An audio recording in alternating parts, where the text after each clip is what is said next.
Welcome back to Out of Possession, and today we're having a look at what's going wrong at Spurs at the moment, which is a lot, so I doubt we'll be able to cover it all in this podcast, but we'll try our best. And naturally, when we're talking about Spurs, we can only get one man on the pod to discuss it with, which is obviously Kish. How you doing, mate? Yeah, I'm all good. A bit numb to Spurs at the moment, so the emotions have kind of all left me now.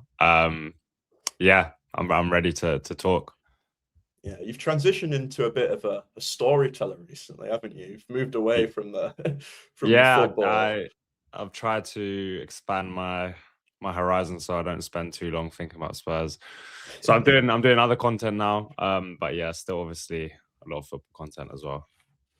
Yeah, and I thought we'd start off with a fun game of two truths and a lie around Tottenham Hotspur. So I'm going to give you three facts about Spurs at the moment, and you have to tell me which one is the lie. Starting off with Spurs have one win in the last 16 games. The second one is Spurs have 1 point from the last 21 points available. And lastly, the Opta supercomputer has Spurs as the favourites to go down. I'm gonna say the last one is a lie. You would be correct. The Opta supercomputer actually has West Ham's favourites to go down. Yeah. Spurs are on 26% chance currently to finish in that last relegation space, whereas it has West Ham's 56%, which surprised me a lot. But I guess the Opta supercomputer clearly doesn't consider aura. Because I think Spurs have no aura Yeah, at the moment, and which is a bit the unfortunate. run in that West Ham have is much tougher than what Spurs have, I Mm. believe. So not that we have any easy games from now because it's the Premier League, but I think West Ham's games are definitely significantly harder than ours. Yeah.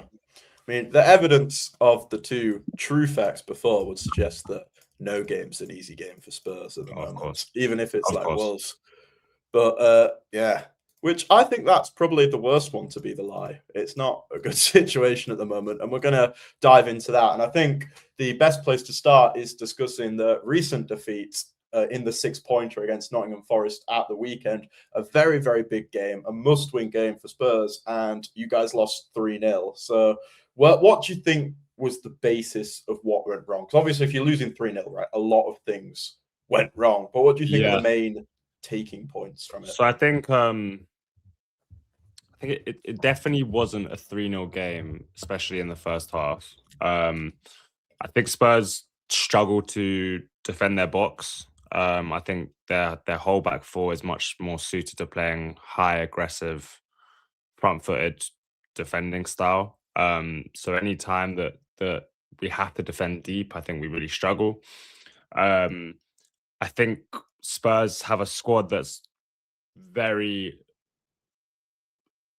reluctant to bounce back from setbacks, or not reluctant but struggle to bounce back from setbacks. So obviously when there's a team that's lacking in major confidence, one goal down is like, oh, we're here again, and they don't have the resilience to kind of turn that around.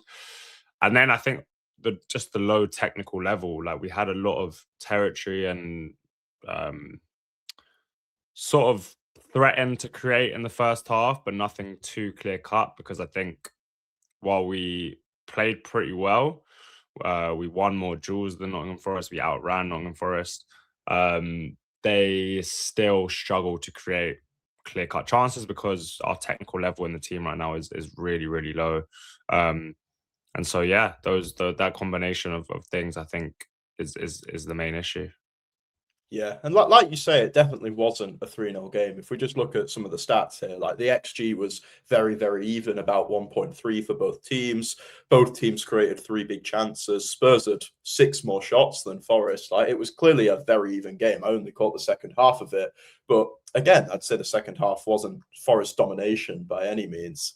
But I think the big problem for me was watching that second goal. I just think the defending's Yeah, awful on it. When the yeah. ball comes back across, right, Morgan Gibbs-White is stood in the middle of the box. He's not got an overload or anything for Forest. There's no reason why he should be stood by himself, and not only by himself, but with about like 10 yards of space around him in all directions. The fact that nobody's tracked him, no one's picked him up, I think is really, really bad. Yeah, and so Porro gets beat 1-on-1 very, very easily by a player who isn't the best 1v1 player anymore. Hudson-Odoi, I think he's more of a player who wants to cut in and shoot. I think Spurs are in this place, or have been all season, where they feel like they drop. It feels like they drop very deep when they're defending. Almost more interested in trying to defend their goal and be very like negative thinking rather than being braver, picking up men. So it's almost like a automatic movement for them is to drop deep, deep, deep, deep and trying to protect their goal. And this has happened throughout the season. And it looks like that's what's happened there. They've all just ran towards the goal rather than actually picking up the men inside. And there's a miscommunication between Romero and Sarr, who Sarr goes to defend the near post when he doesn't really need to. And Romero is kind of jogging back. So yeah, that goal was just a bit of a mess. Yeah, I think the back line dropping deep is something that's been an issue all season, right? I remember when you were on 2 or 3 months ago, whatever it was now, to talk about the Manchester City game. That's something we focused quite a lot on in the preview, about how that space could open up around zone 14 for people to have long shots. I know Spurs have conceded a lot of long shots this season, and I think Vicario has been blamed for that a little bit, when maybe it is how you defend as a unit. Would you say that's got better since Thomas Frank's left, or it's got worse? Yeah, Or I'd stayed the say same? there's Three there's options there. been different issues defensively. So yeah, I would say that has been less of an issue.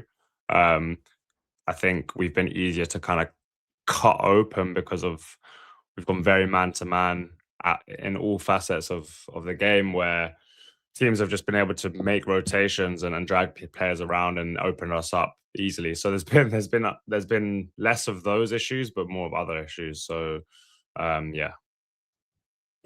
I think, just to go off on a bit of a tangent here away from Spurs, do you think we're maybe at a turning point in terms of man-to-man and zonal marking now? Because we've seen the rise of man-to-man marking for the last couple of seasons recently, but I think over maybe the last 2 weeks, 3 weeks, we've seen man marking being exploited quite a few times. And we've seen in a couple games zonal systems being really successful. As recently as the Carabao Cup final at the weekend, obviously, Man City played a really zonal system and it was successful. Whereas Arteta again tried his man-to-man press, and we played through that quite well. Like, another great example is Barcelona just cutting through Newcastle really easily. That goal is such a good example of how you can exploit man-to-man presses when you have elite level players. So do you maybe think we're at a point now where zonal systems are going to start coming back in, or is it still very man-to-man oriented? This is how it works, I guess. Like, you just when there's a pattern and a thing that's in style and in fashion,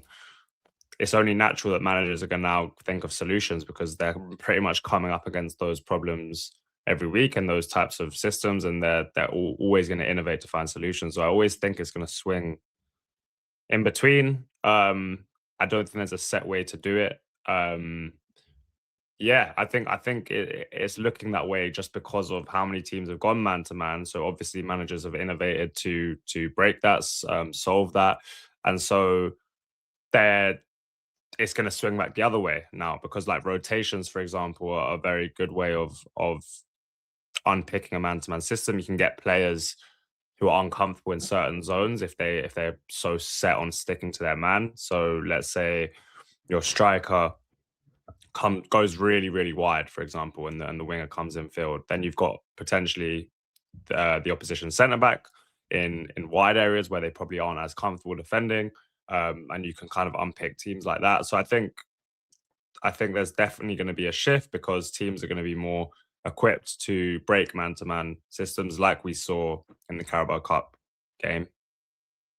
I think especially at like the highest level as well, like in the Champions League, when teams have these like game-breaking players, to try and go 1v1 with all of them, I think it's such a risk. I think Barcelona are the best example of this for me. Like the fourth goal they scored against Newcastle when they did absolutely hammer them is just, it's so simple, but it's so effective. And like when you're trying to go, Tonali, you go shut down Pedri by yourself, like that's just not going to happen. And I think you have to maybe be a bit more pragmatic in the high level games, which is why I think for me at the moment, they're the most interesting games. I don't know about you, but I feel a bit desensitized to the Premier League at the moment. So I'm just 100%. not interested in a lot of the games, because they do just come down to who's winning the duels. I don't think there's maybe lots of interesting things happening, even though they're big matches. I think for me, the Champions League is where it's at right now. 100%. And the Champions League for me empowers individuality much more, and stars and solutions on the pitch. I don't know if it's the fact that it's a cup competition. Um, Also, obviously, you've got the very, very good players there who aren't set in their ways the same that the Premier League is. I think yeah, the Champions League for me is 100% the most entertaining, and same goes for me towards the World Cup in the summer. I think like I'm wanting to watch football where there's not as set structure, and there's more individuality and brilliance that's just off the cuff, instinctive. Um, and yeah, I think that's what international football will bring in the summer, and what the Champions League brings as well. But I think international football, even to a higher extent, because teams don't have the time or the yeah, the time with the players to kind of instill these really complex systems. So I think yeah, that's going to be refreshing because boy, the Premier League for me this season has been really, really difficult. Obviously being a Spurs fan, but also just yeah, I've just haven't really been as interested in it. And it's been obviously difficult working in football and stuff like that. Working on content and stuff like that is difficult when you're not loving the Premier League, I guess. I think even this game, to go back to Spurs Forest, like it was a game that I was going to watch just because I think of the important magnitude of it, and I just like it came down to watch it. I just found myself thinking I can't be bothered at all. Like, I Yeah. forced myself to watch the second half, but I don't think it was particularly enjoyable.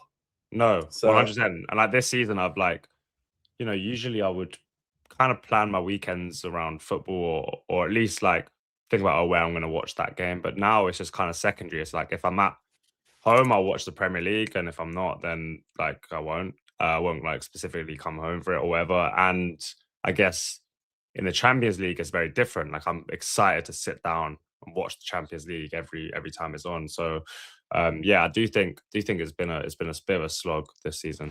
I think probably the most significant moment around Spurs this season was the decision to get rid of Thomas Frank and bring in Igor Tudor. With hindsight, do you think that was the correct decision, or would you have stuck with Thomas Frank? No, I think it was 100% the correct decision.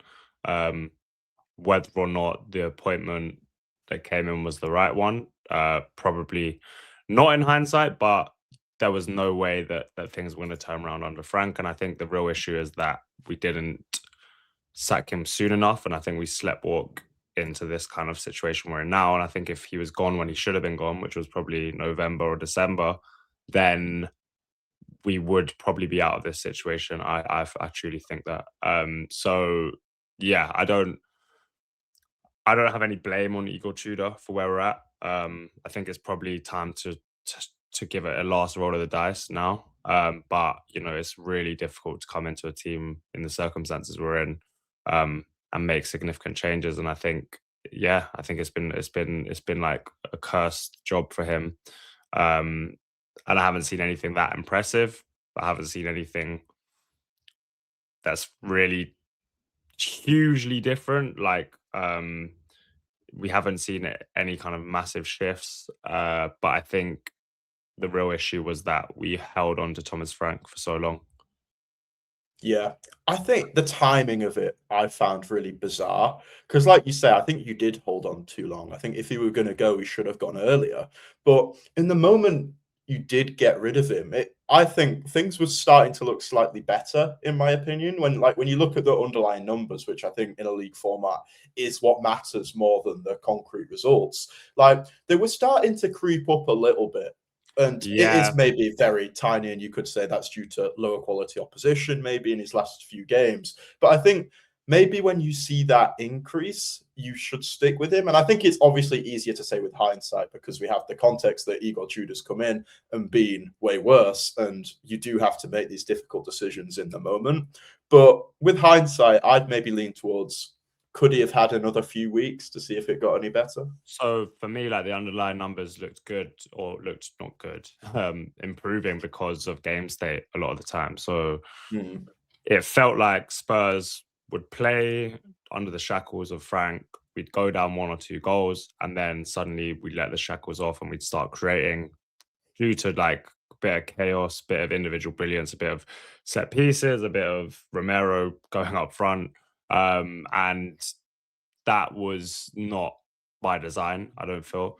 So I would probably disagree in terms of keeping him for longer. I also think it's such a big thing in sort of these relegation or bad moments, the mood in the fan base, and the mood was so bad. It made sense to try and get rid of him because all the fans were on side of getting rid of him. And so to galvanize a fan base, I think that was the right move. It just didn't work out the way it should or had to. But I think that mood had to change, especially at home in the stadium. And so that was the right move, even though it hasn't gone the way we wanted it to. Yeah, and it looks like you're going to roll the dice again now with Igor Tudor being, I think it's fair to say, very unsuccessful at Spurs, and then some really sad personal circumstances he's going through at the moment. It looks like he's going to leave the club. Who would be your top 3 candidates to bring into Spurs to try and change it around and keep them up? I couldn't even give you 3, to be honest. We'll settle for 2. Yeah, I think there's 2 options that are being there's a few options that are being talked about. There's 2 that I would probably go for. And they're kind of different approaches. I think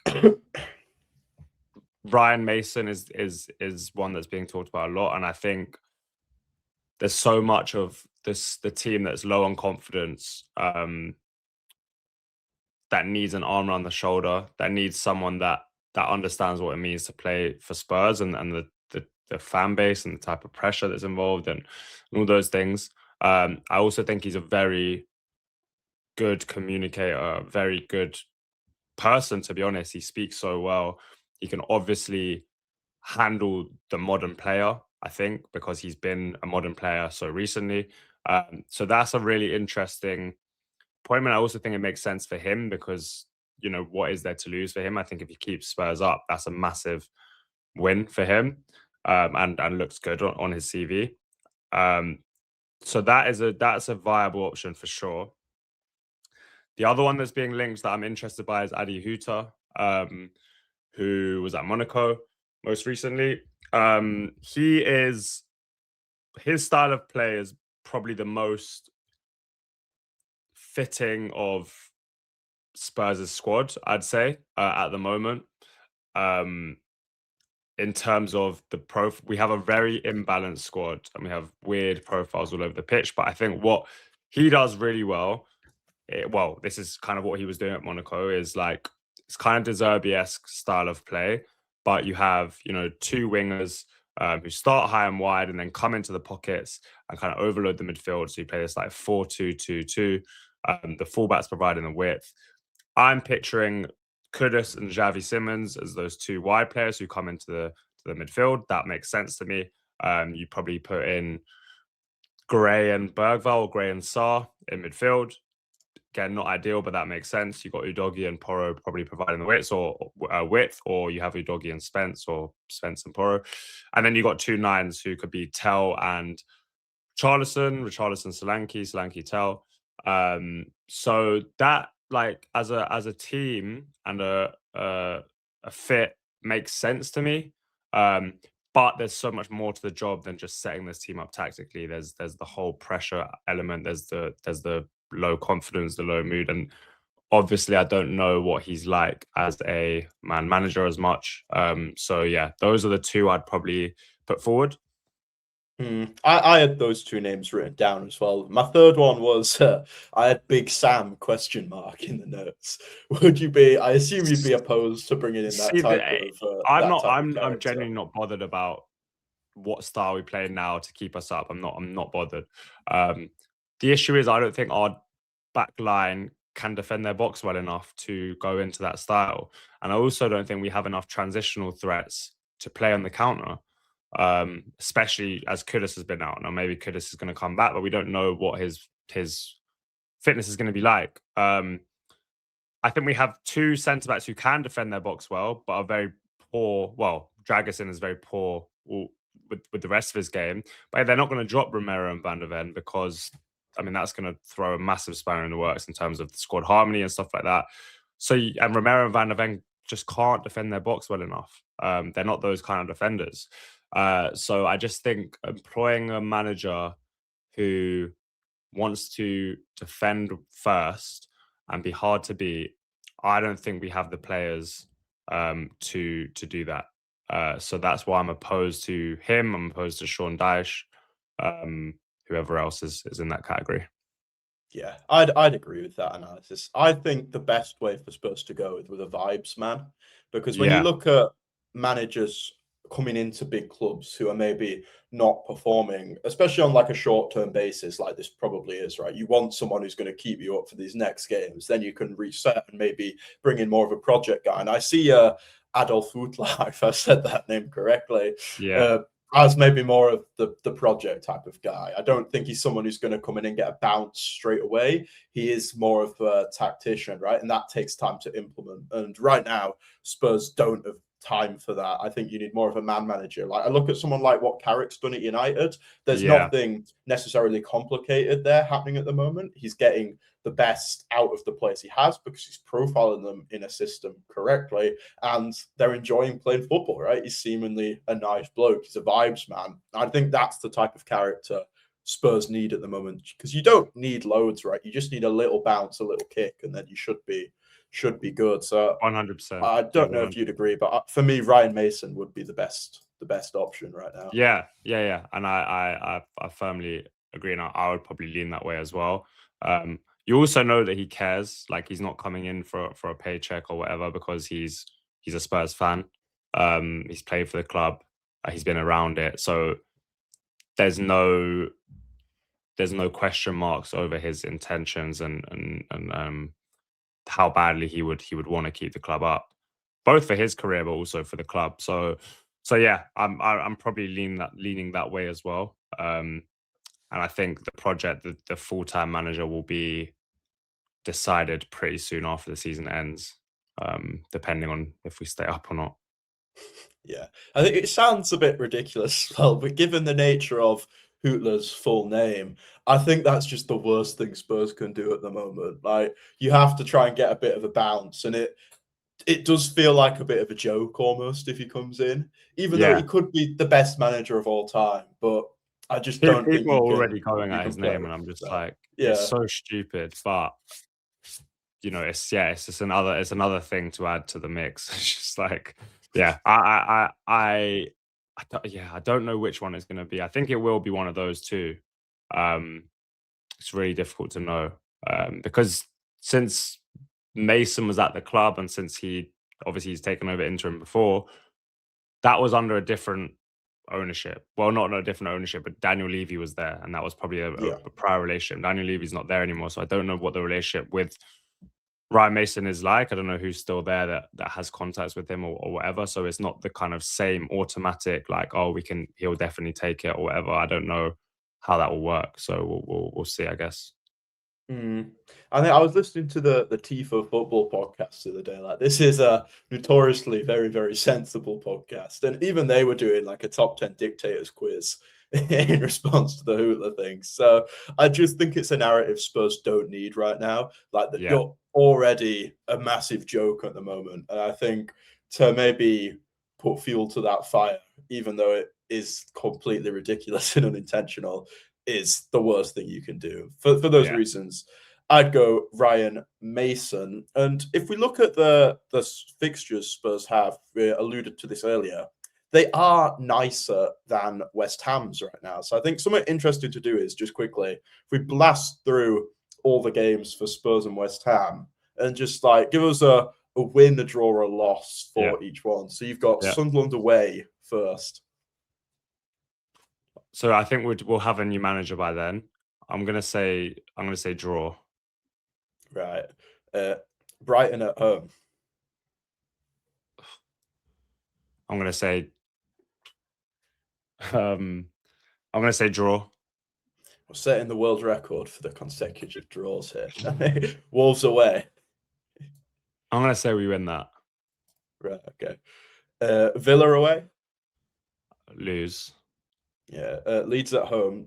Bearing in mind, I think Leeds could be safe by this point, which could be a factor. This is 3 games to go. So I think we win that anyway. yeah. I do think that. And then Chelsea away. Loss. And then finally Everton at home on the last game of the season. Draw. Right? So that has you accumulated 9 points from That would be the enough, last right? 7. I think that would be enough. That would put you guys on. That would put you on 39 points to stay up, Yeah. which I think should be enough. If we just fire through, West Ham definitely have harder fixtures. They would need 10 to equal you. So they've got Leeds at home, which I think will say a draw, be nice. Draw. Wolves at home, Yeah. give them a win. That's 4. Yeah. Palace away, I think that's a hard game. Draw, We'll maybe. Say a If we're being draw. That kind, gives them yeah. 5. Yeah. Everton at home, again, another hard game. Maybe a draw. Yeah. Brentford away, again, maybe a draw. That puts them at 7.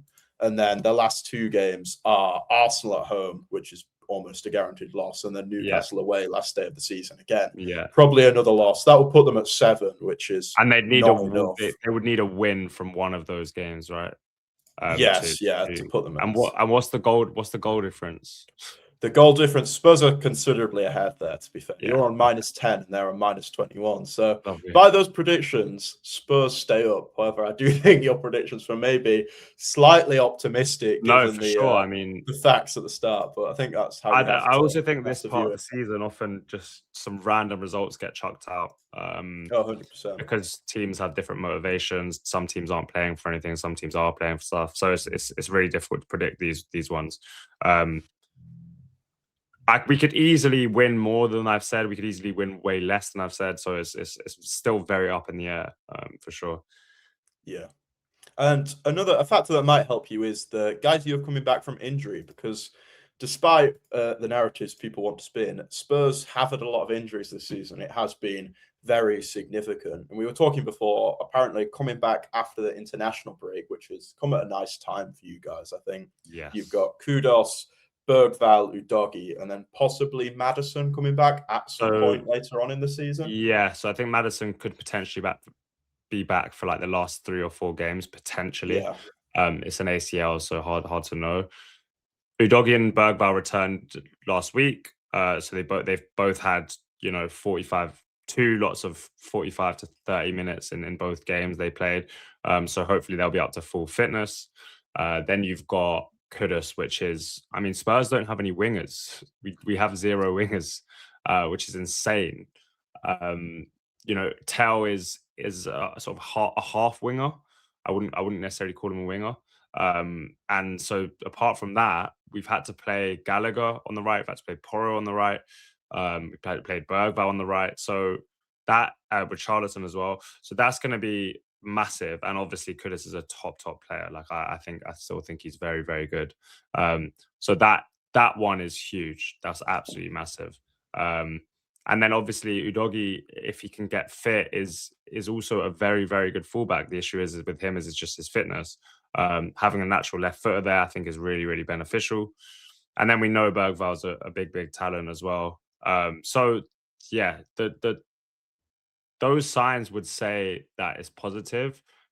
It's just difficult to know how that boosts the squad and how they're used, because I think the squad is so imbalanced now that it's really hard to kind of pick an 11 that is balanced on paper. So yeah.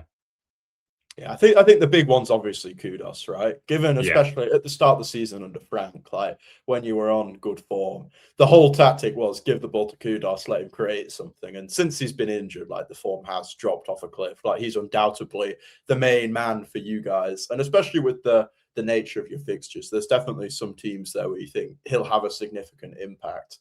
So but it is about hitting the ground running in 7 games coming back from a relatively big injury. Like if it takes you 2, 3, maybe even 4 to get back up to full speed, at that point you could be in trouble. But it's definitely positive signs, especially Maddison maybe coming back as well is massive, because every game counts for so much. But yeah, Kudos is the big one. Even like when we play you guys, I think, did he play in the last fixture? I don't think he did. I think he was injured. I was very, very happy about it. But he definitely played in the first one at the Etihad where Yeah, you won 2-0. He just like, he's a guy that when he gets on the ball, like, he can kind of have an impact. He can create something out of nothing. I think that's so significant. Like, we look at, even from a Manchester City perspective, like, I kind of view him as kind of a Doku kind of player yeah, in yeah, the terms of you can get him on the ball on the halfway line when you're pinned in, and he can just spin his man, drive you up the pitch, and get you so much territory. Like, that's something that 100%. we saw Doku do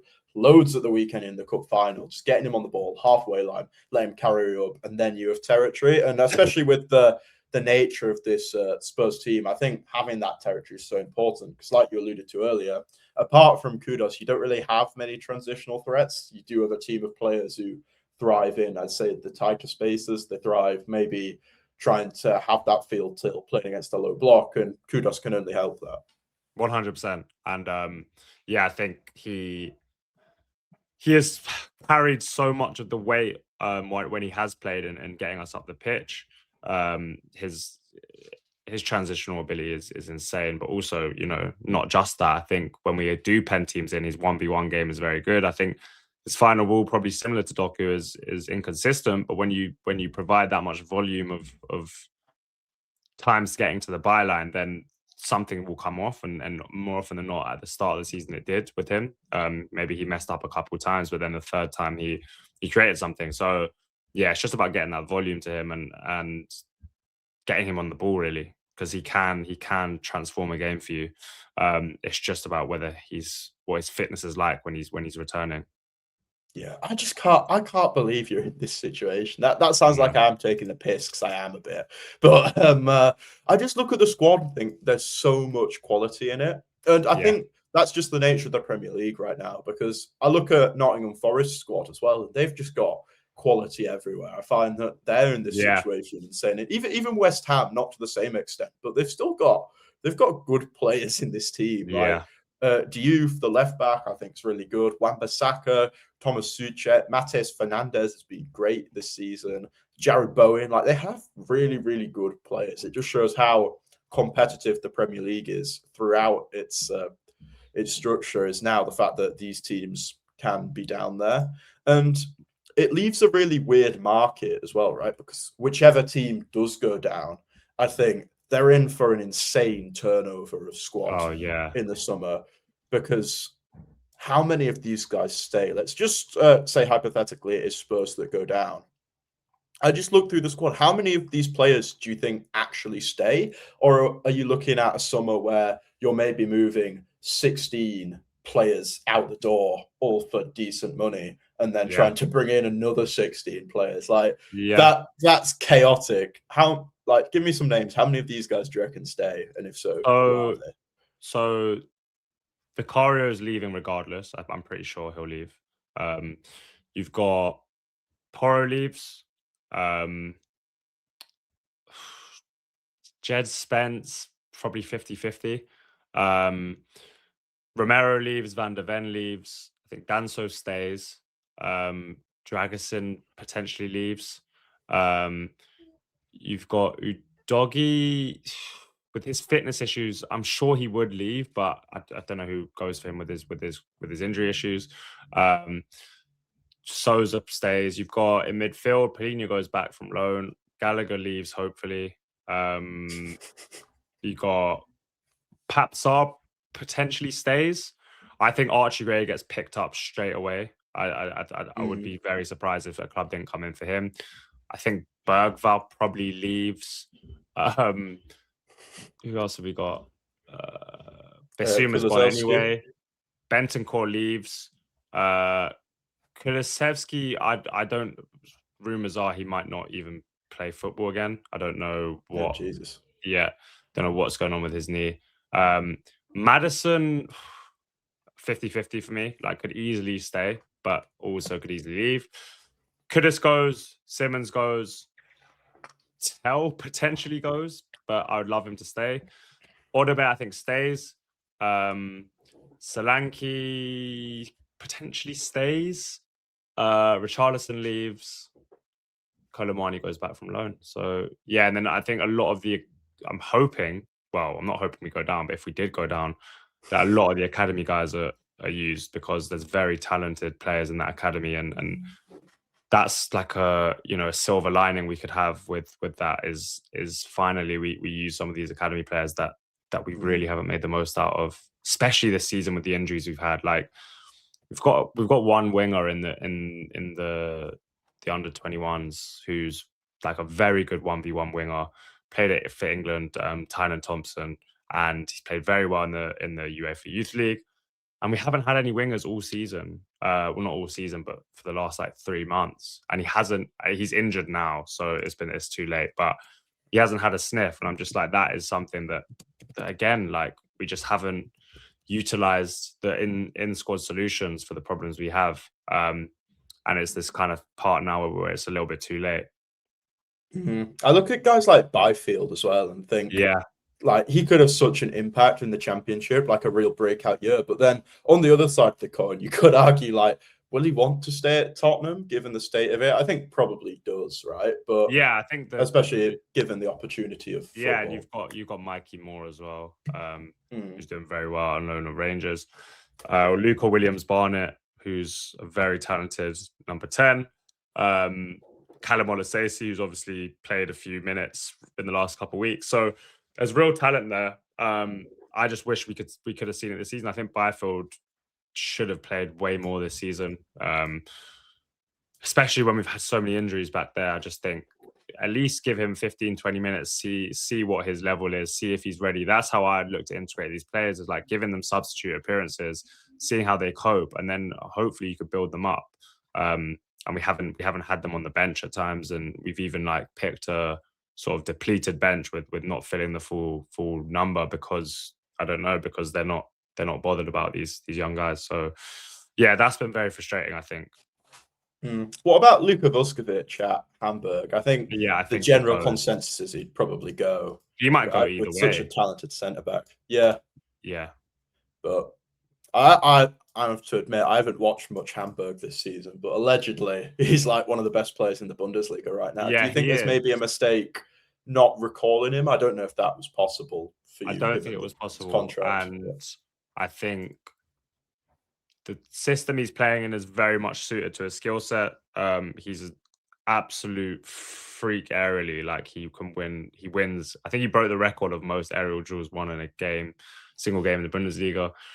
So set pieces, he's insane. His passing off both feet is very, very good. He's very strong. I think his struggles are he's quite big, so turning speed, defending channels. But if you protect him, then he's a top centre back. If you leave him open, I think you'll see big deficiencies. So it's all about platforming him, I think. That's why I'm seeing Barcelona linked to him a lot, and I'm being a bit confused by that because I know how like isolated they leave their centre backs. My guess is he'd go to Bayern, to be honest. And I think it's about time they bought like a marquee centre back.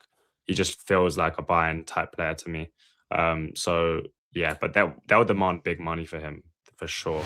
Right, so just to finish off now, we've got a new segment to the podcast. We're introducing a quiz, and Kish is going to be the test dummy for the quiz, unfortunately for him. But we've got a football pointless segment, and we're going to do it with every guest and get a leaderboard going. So without even playing, Kish, you are top and bottom of the leaderboard already. But we'll see how you do. So the structure of it is the game show Pointless, but with football. You've probably seen Judge Scaife used to do this ages and ages ago. And we're going to do 3 rounds, add up the score, and then that is the cumulative number. Obviously, the clue's in the name. You're aiming for the lowest score possible, and I don't have a survey of 100 people, so unfortunately we've had to use a bit of ChatGPT to generate the numbers for it, but we'll see how it goes. So the first question, Dukish, is players that have played for both Manchester City and Arsenal. We're looking for the most niche name possible.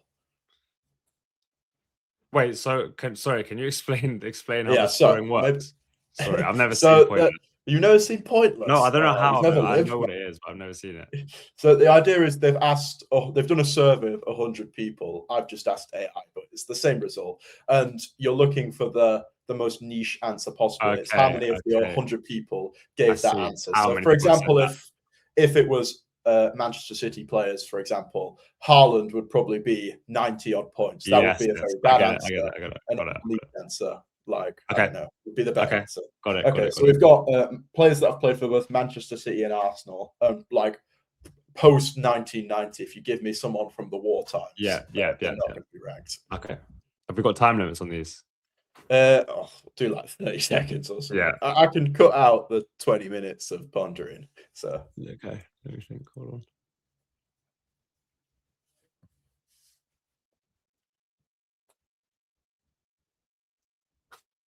on. We might have to call time. I'm just going to go Colo Torre. Oh dear.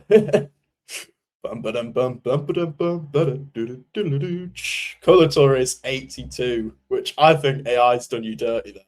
Really? But Claude says, yeah, you could have heard Adebayor was the number one answer, which I think is outrageous, at 92 points. So I thought he was relatively niche, but hey-ho. Then we've got the pointless answer was Paul Dickov, who I don't think you'd any chance. I didn't know he played for Arsenal.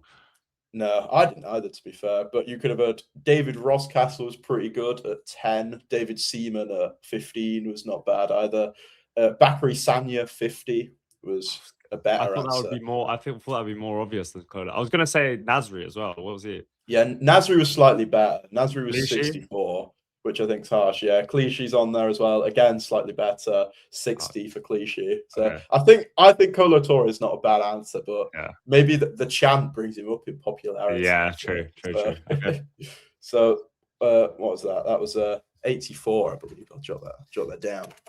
Get the leaderboard going. Right, and obviously the theme of this podcast has been relegation. So I thought good second question is teams that have been relegated from the Premier League at some point. So obviously you've got a lot of options here, but can you find a pointless one? There are 3 pointless answers here, which is very generous. Blackpool, right. I'm going to have to surf through the list of about 40 here. Give us a second.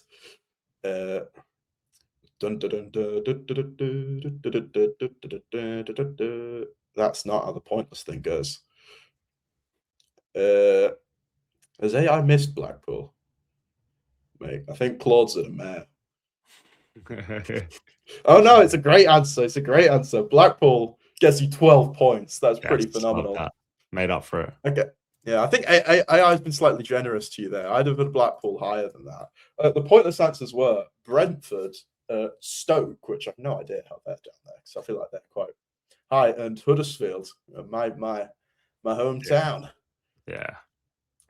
We could have had Barnsley, Swindon, Oldham Athletic were quite low as well. There's obviously lots of teams, lots of choice. See, my historical football knowledge isn't that good. I've realised. No, I'm the same. Last few years. Anything 2020 is pretty decent. Yeah. If you're going behind that, it's awful. Yeah. That's why I'd never do, generation football. Yeah, all those never kind of things. Yeah. Just look like a melt. We've got the final question now. I think that saved your score. We're looking a bit ropey after that. Yeah, that first one, not too bad. Doing all right now. Forecasted for first on the leaderboard, I think. But finally, we've got Bruno Fernandes has been assisting a lot recently, but who has he assisted the least that has at least one? That's the question to you. Players Bruno Fernandes has assisted in the Premier League. But not just this season, ever. Not just this season, at any point in the Premier League.